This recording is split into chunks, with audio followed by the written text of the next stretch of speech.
오늘 이 시간에는 실습생의 행동 지침과 실습 관련 자주 하는 질문에 대해서 공부하도록 하겠습니다. 실습생 행동 지침은 첫 번째, 수강 전 사회복지 현장 실습 과목 수강 전 유의사항은 1년 2학기 또는 1년 1학기 체제라는 것입니다. 예를 들어서 두 번 개설되는 경우에는 1학기, 2학기로 개설이 되기도 하고 대상자들은 이 중 한 학기의 실습 과목을 선택하여 수강할 수 있습니다. 우리 학교는 1학기 체제라고 볼 수가 있겠죠. 두 번째, 실습 강의를 병행하면서 이수하는 경우입니다. 현장 실습 과목은 실습과 강의를 병행해서 이수해야 됩니다. 지금 이 사회복지 현장 실습을 이수하지 않으면 졸업을 할 수 없으며 따라서 2급 사회복지사 자격증도 취득할 수 없게 됩니다. 세 번째, 근무지 실습이 불가한데 현재 사회복지기관에서 근무하면서 학교에 재학 중인 학생들이 있을 것입니다.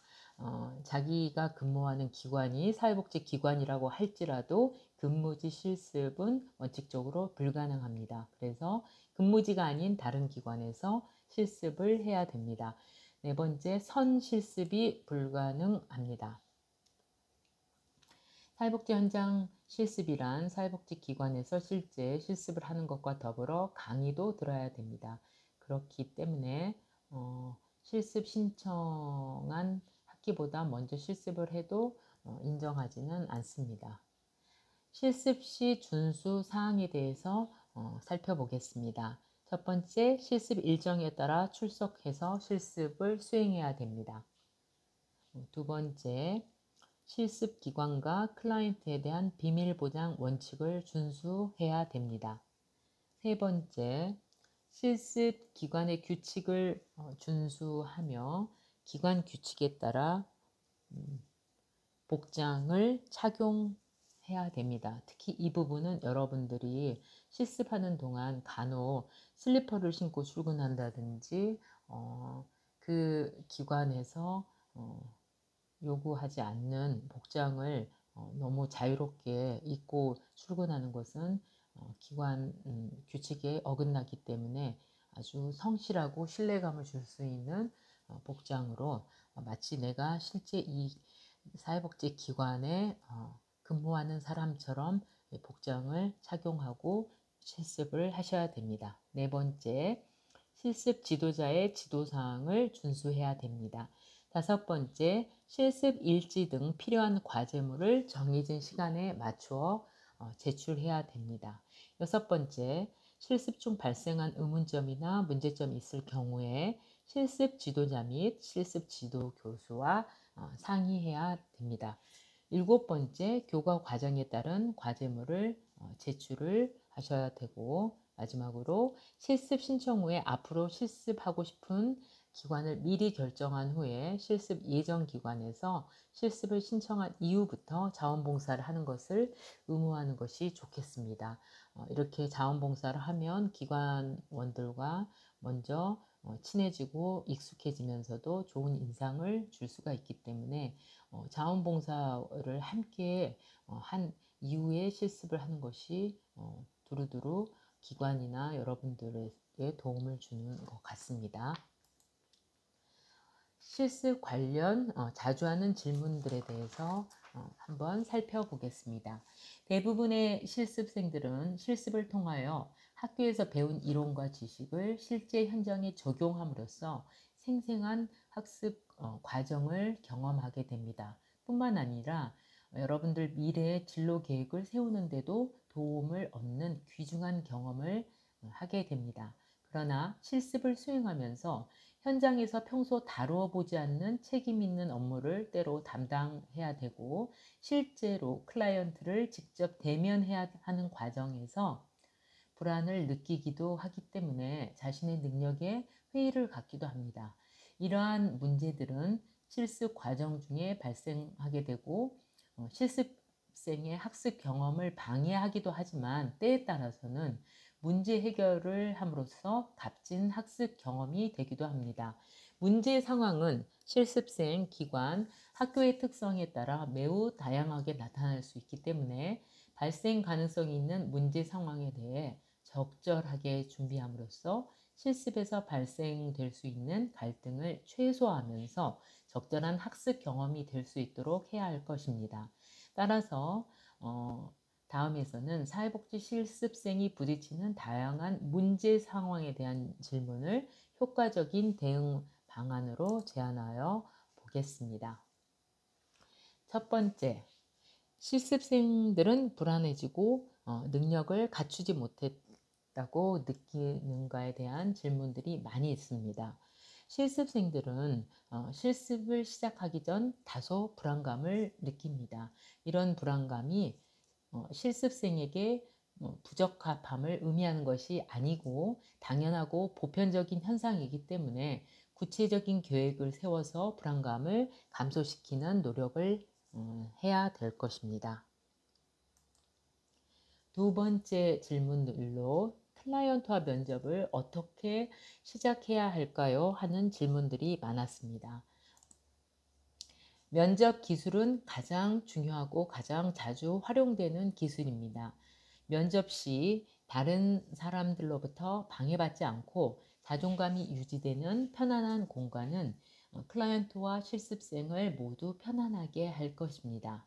시작은 면접자와 클라이언트 각자의 면접 목적 및 요구를 밝히는 단계입니다. 그리고 클라이언트의 문제와 사회복지사나 기관에 어떤 기대를 갖고 있는지 등으로 면접을 진행합니다. 이것을 인테이크 과정이라고 하는데 이러한 인테이크 과정에서 클라이언트 관점으로부터 문제를 이해하도록 해야 되고 사회복지사는 클라이언트 대해 선입견을 갖지 않는 것이 굉장히 중요하다고 보겠습니다. 세 번째, 실습 관련 자주 하는 질문들 중에서 클라이언트에게 신뢰를 얻고 전문가답게 보이려면 어떻게 해야 하나요? 하는 질문들이 있었습니다. 클라이언트에게 신뢰를 얻고 전문가답게 보이려면 결코 클라이언트에게 거짓말을 하지 말아야 되고 자신의 능력과 경험을 과장하지 말고 클라이언트에게 자신의 전문적 지식을 자랑하지 말아야 됩니다. 그리고 클라이언트에게 지킬 수 없는 약속을 하지 않는 것이 중요합니다. 또한 클라이언트를 비하하는 태도를 보여서는 안 되고 논쟁하지 않아야 되고 클라이언트가 원하지 않는 것을 말하도록 강요해서는 안 됩니다. 마지막으로 클라이언트가 말한 것에 대해서 충격을 받았다든지 놀랐다든지 혹은 믿지 못하겠다는 반응, 그것이 언어적이건 비언어적이건 이러한 태도를 절대로 보여서는 안 되겠습니다. 네 번째 질문들로 사회복지기관에서의 기록의 중요성은 무엇이고 어떠한 기록들이 있나요? 하는 질문들이 있습니다. 사회복지기관에서 기록의 중요성은 좋은 기록과 서비스의 효과성은 상관관계가 많습니다. 그리고 이러한 사회복지 서비스 결과에 대한 전문직의 책임성 때문에 기록은 매우 중요합니다. 그리고 기록의 종류를 살펴보면 클라이언트와 접촉 동안에 일어난 모든 일을 자세히 기술한 과정 기록, 인테이크 과정에서 요약 기록과 서식이 있고 기타 기관에서 사용하는 다양한 서식과 보고서 등이 있습니다. 병원에서는 SOAP라는 보고서를 채택해서 다양한 전문직이 누가 보더라도 알 수 있게끔 하는 독특한 병원 세팅에서 일어나는 기록들이 있다고 보겠습니다. 다섯 번째, 과정 기록이란 무엇인가요? 라는 질문이 있습니다. 과정 기록은 여러분들이 사회복지 실습을 하는 과정에서 가장 많이 쓰는 기록 양식입니다. 이것은 사회복지사가 클라이언트와 접촉하는 동안에 무엇이 일어났는지에 대해서 상세하게 기술하는 것입니다. 실습생이 자신과 클라이언트 사이에 일어나는 활동을 개념화하고 조직하도록 하게 되며 면접 혹은 개입의 목적을 명료화시키게 됩니다.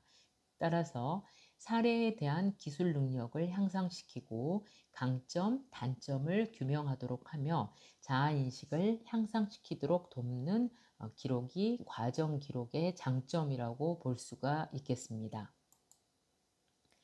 여섯 번째 질문 중에 과정 기록에는 무엇이 포함되어야 하나요? 라는 질문들이 많았습니다. 과정 기록에는 면접의 목적, 그 다음에 신체적, 정서적 면의 관찰, 이것이 클라이언트에게 미치는 영향, 면담 및 회합 또는 회의 또는 내용, 면접의 실제적 기술을 사용한 것까지 다 적으셔야 됩니다. 그리고 사실에 의거해서 사회복지사의 전문적 의견, 사회복지사 또는 사회복지 실습생의 역할, 여기에서 사용된 기술과 기법에 대한 반추 또는 앞으로 접촉 및 활동에 대한 계획 등이 과정 기록에 포함을 시켜야 됩니다. 일곱 번째, 가정 방문을 하는 경우도 있는데 가정 방문을 할 때는 어떻게 해야 하냐요 하는 질문에 대한 답을 한번 알아보도록 하겠습니다. 실습생은 클라이언트에 대한 기초적 자료를 얻기 위해 가정 방문을 하게 되는 경우도 있습니다. 가정 방문에 앞서서 어떻게 가정 방문이 실시될지, 가정 방문에서 어떤 내용의 면접이 이루어져야 하는지, 무엇을 주의 깊게 관찰해야 하는지 가정 방문의 목적을 명확히 정해야 합니다.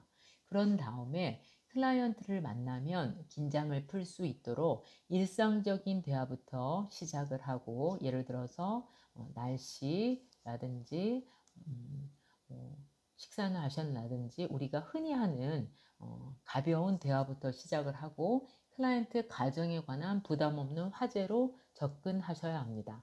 가정 방문을 통해서 가족 성원이 어떻게 상호작용하는지, 가족의 경제 정도 등을 관찰 사정할 수 있고 그들의 삶을 이해할 수 있게 됩니다. 여덟 번째, 실습 기관에 갈 때는 어떤 옷차림을 하는 것이 좋은가요? 하는 기본적인 질문이 많았습니다.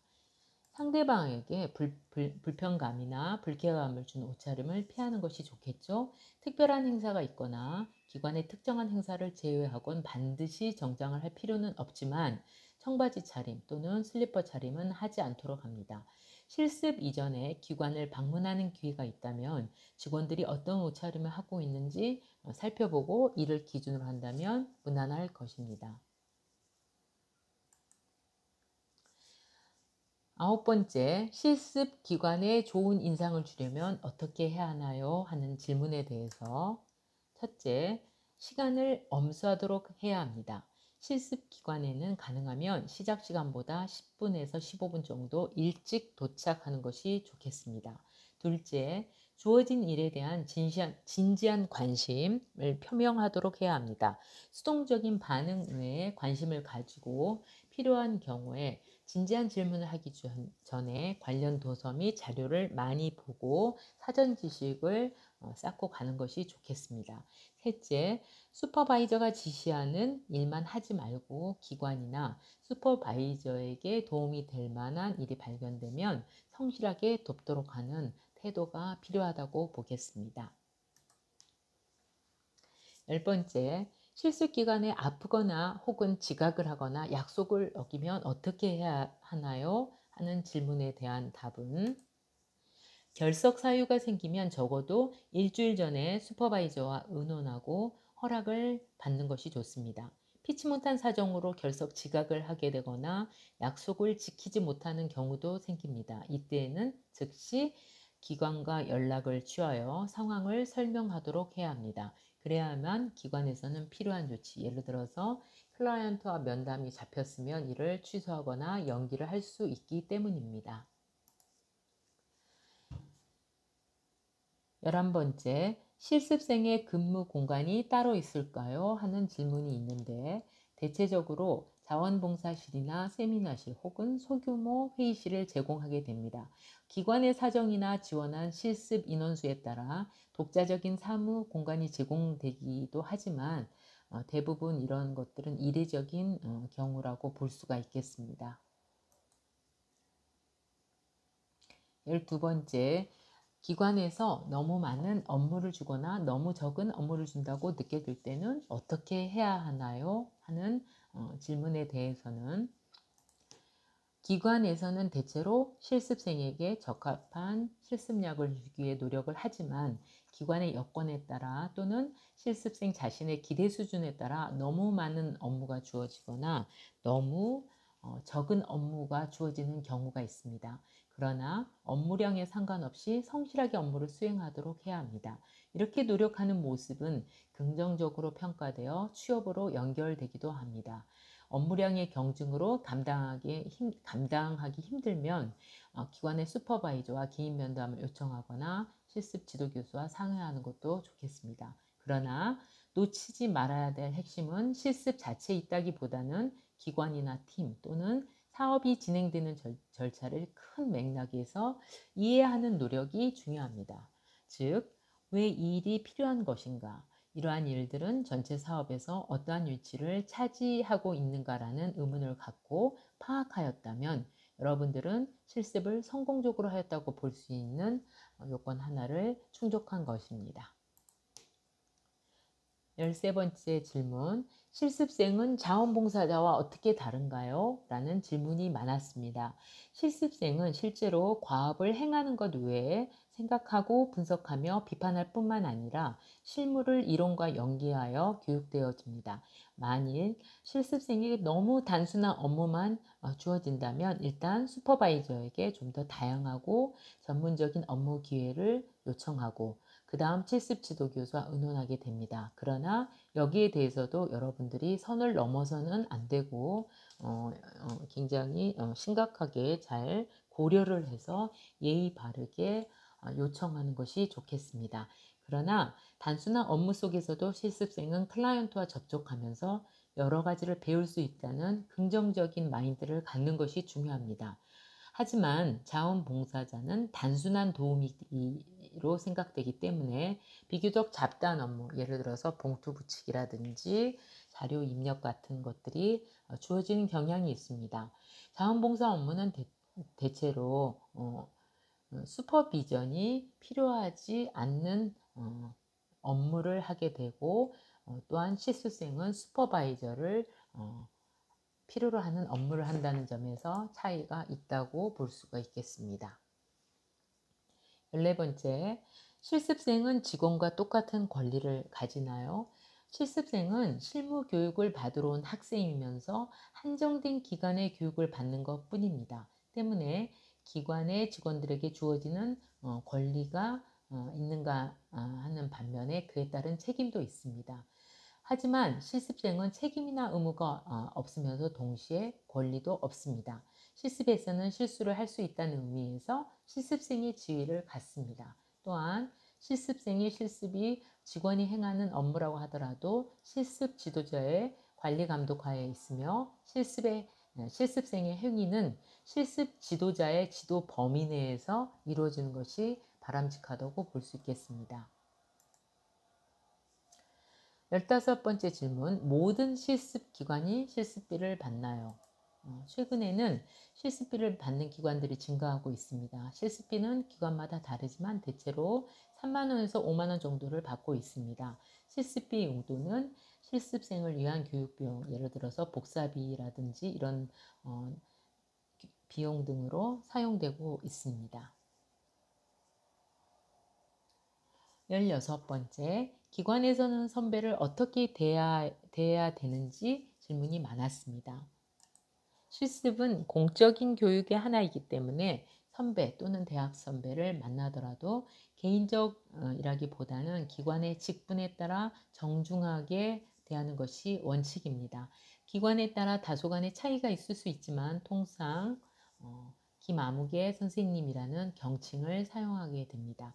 특별한 경우에는 그 기관의 요청에 따르도록 하는 것이 좋습니다. 예를 들어서 뭐 팀장님, 과장님, 뭐 이런 호칭이 있을 수 있겠죠. 실습 보고서는 어떻게 작성하나요? 하는 질문에 대해서는 주 1회 제출하며 서식은 기관에서 제공하거나 한국사회복지 대학협의회에서 개발한 실습 일지 양식을 사용해도 됩니다.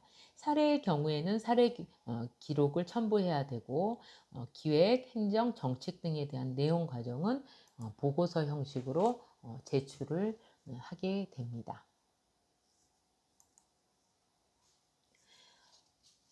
실습 지도 교수의 자격은 어떠한가요? 라는 질문에 대해서는 실습 지도 교수는 사회복지학 또는 사회사업학 석사학위 이상을 소지한 사람으로서 교육과정 중 적어도 한 학기 이상을 실습받은 경험이 있거나 사회복지기관에서 1년 이상 근무하면서 사회복지사에게 슈퍼비전을 제공했던 경험이 있는 사람으로 정하고 있습니다.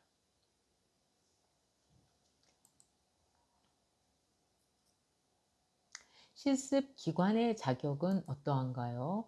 실습지는 3년 이상의 실무 경험이 있는 사회복지사 1급 소지자가 1명 이상 전임으로 근무하고 사회복지기관 및 관련 기관, 예를 들어서 병원, 상담소, 법원, 교정기관, 학교 등으로서 한국사회복지대학협의회가 인정하는 것을 원칙으로 하고 있습니다. 기관의 실습 슈퍼바이저 자격은 어떠한가요? 라는 질문에 대해서 사회복지사 1급 소지자로서 3년 이상 사회복지기관에 근무한 경험이 있는 사람 또는 사회복지사 2급 소지자로서 5년 이상 사회복지기관에서 근무한 경험이 있는 사람으로 슈퍼바이저 자격을 규정하고 있습니다. 마지막으로 실습 교육 조건에 대한 질문이 많았습니다. 사회복지 현장 실습의 교육 조건은 지도교수 1인당 한 학기 30명으로 하며 실습 교육을 위한 강의, 토의, 슈퍼비전, 기관 방문 등을 행하고 있습니다. 30명이 초과되면 2인 이상의 교수가 분반해서 담당하는 것이 바람직하고 또한 실습 교육 시 실습 조교를 두도록 하며 실습 기관 및 실습 학생에 대한 연락, 실습 상황을 검토하고 실습 보고서를 정리하는 업무를 행하도록 규정하고 있습니다. 이번 주에는 여러분들은 실습 계획 단계에 있어서 해야 할 일들과 여러분들이 궁금해하는 질문들에 대해서 공부하여 보았습니다. 실습 계획 단계에서는 성공적인 실습을 위한 준비 사항을 여러분들이 준수해야 되고 실습 계획서를 작성해야 되며 실습 기관을 섭외하고 또한 실습 일정을 여러분들이 정해야 되면서 실습 목표를 설정을 하게 되는데 실습 목표에는 지식과 기술과 태도 개발이 있다는 거, 그 다음에 실습생 행동 지침에 대해서는 여러분들이 준수사항을 정확히 지키시고 실습 관련 자주 하는 질문의 다양한 형태에 대해서 공부하여 보았습니다. 여러분 수고 많으셨습니다. 감사합니다.